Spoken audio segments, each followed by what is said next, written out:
If you thought lack of snowfall in the western United States sucks for skiing, you are not alone. It is about to suck even more for the ski towns and ski industry.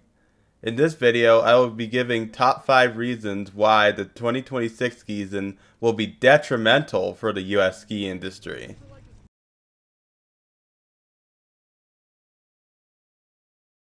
What is happening, everybody? I hope you all are having a happy Friday. This Friday is a happy Friday because this is the last Friday of the year. Yes, it is finally here. We can finally put behind us this absolutely dog shit of a year we call 2025. Hopefully we can have a January miracle at the ski resorts and return back to normal conditions out in the West. But if that doesn't happen, oh baby, buckle your fucking seatbelt because it is going to be a bumpy ride.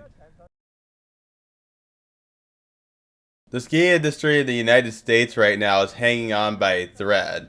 Not that skiing will not be a thing if shit goes south this season, but if it does, the skiing industry will change into something we do not recognize.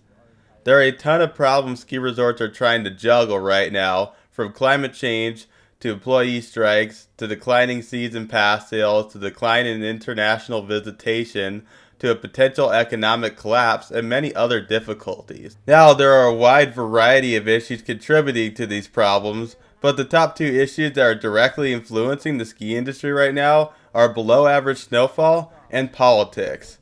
Now, this is a skiing channel, so we will keep the latter part on the low, but it still needs to be addressed as it is a very important problem on why international visitation is down. Oh, jackass. The 5th biggest obstacle the ski industry has to overcome is a decline in international tourism. Now, international tourism doesn't have a major impact on the ski industry as it only accounts for 10% of the revenue, but it still has some impact. In 2025, the US saw an 11% drop in international visits.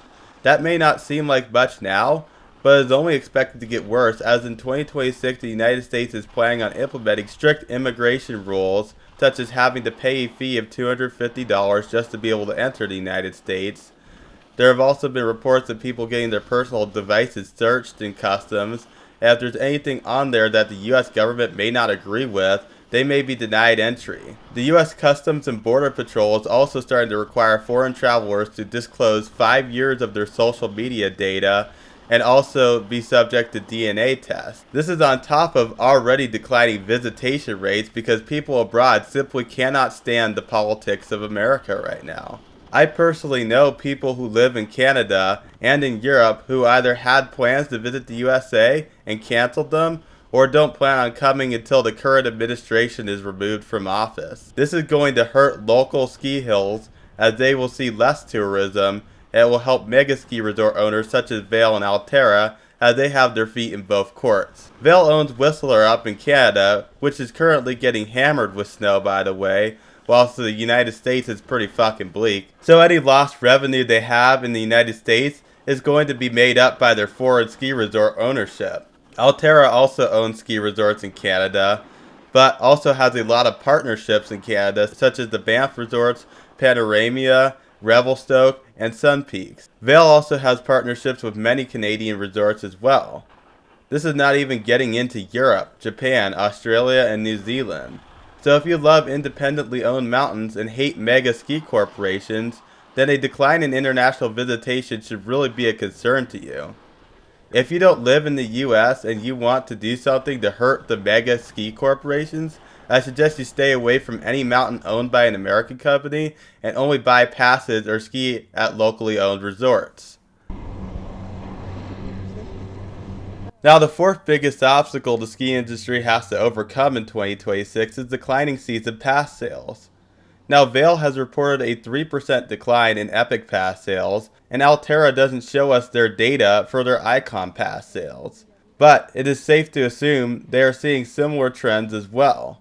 Despite that profits have increased due to higher prices of a season pass, that may be good for those giant companies that they squeeze more money out of fewer people, but that does not show signs of a healthy ski industry. People are simply boycotting these mega passes or just simply don't have the money for these outrageous prices. Now, the true diehards will always buy those passes But in terms of the average skier, they are simply saying enough is enough. They're either pivoting towards getting passes for more locally run mountains, which will make longer lines there, or they're just giving up the sport entirely. Or they're just giving up fucking resort skiing and going backcountry. I have a few friends who are doing that. Yes, they may be making strong revenue now, but this likely won't last in the long run.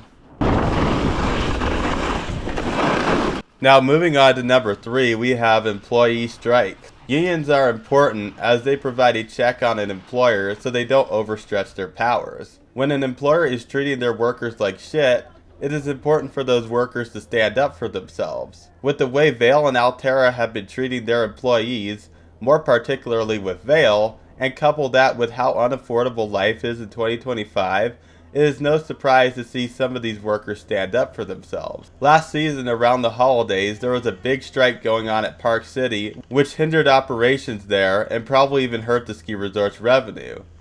Now this season, we are seeing strikes going on at Telluride, which we could probably expect similar problems there. Many other ski resort workers are starting to either unionize or are in the talks of going on strike. Breckenridge and Jackson Hole are petitioning to unionize, and most likely many other ski resorts are following suit. Will all these ski resorts have strikes? Most likely not, but this does put pressure on the ski resorts to not treat their employees like horseshit. This is great for the workers and the economy so that they get paid livable wages and get the benefits they deserve.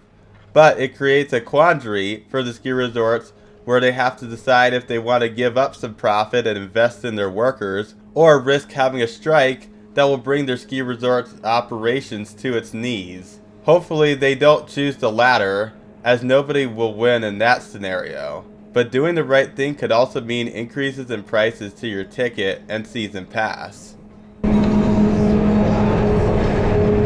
Now the last 3 issues we addressed were minor issues that will have little to no impact on the ski industry, but now we are getting into issues that could have a huge impact on the ski industry. Now issue number 2 is going to be a dogshit economy. Unfortunately, the economic numbers we have been seeing have not been good. We have been shedding jobs every single month. Inflation has been on the rise due to tariffs and other factors. Millions of people are about to either lose their healthcare entirely or have to pay an arm and a leg for it. So imagine doing a dangerous sport like skiing and not having health insurance to fall back on if shit goes south. That seems sketch. And as well, on top of all of that, we have seen food shelters having record visitation numbers. These are all signs that people either don't have money now or aren't going to have money in the foreseeable future. And if that is the case, then ski resort visitation rates are going to take a nosedive. So a recession, if not a depression, is pretty much inevitable, and it is looking like it is going to be far worse than what we saw in 2008. When that happens, everybody is going to suffer, and ski resorts are no exception to that. If the ski resorts end up losing significant amount of revenue, that will mean less money invested in future ski seasons such as new lifts, terrain expansions, snowmaking, etc.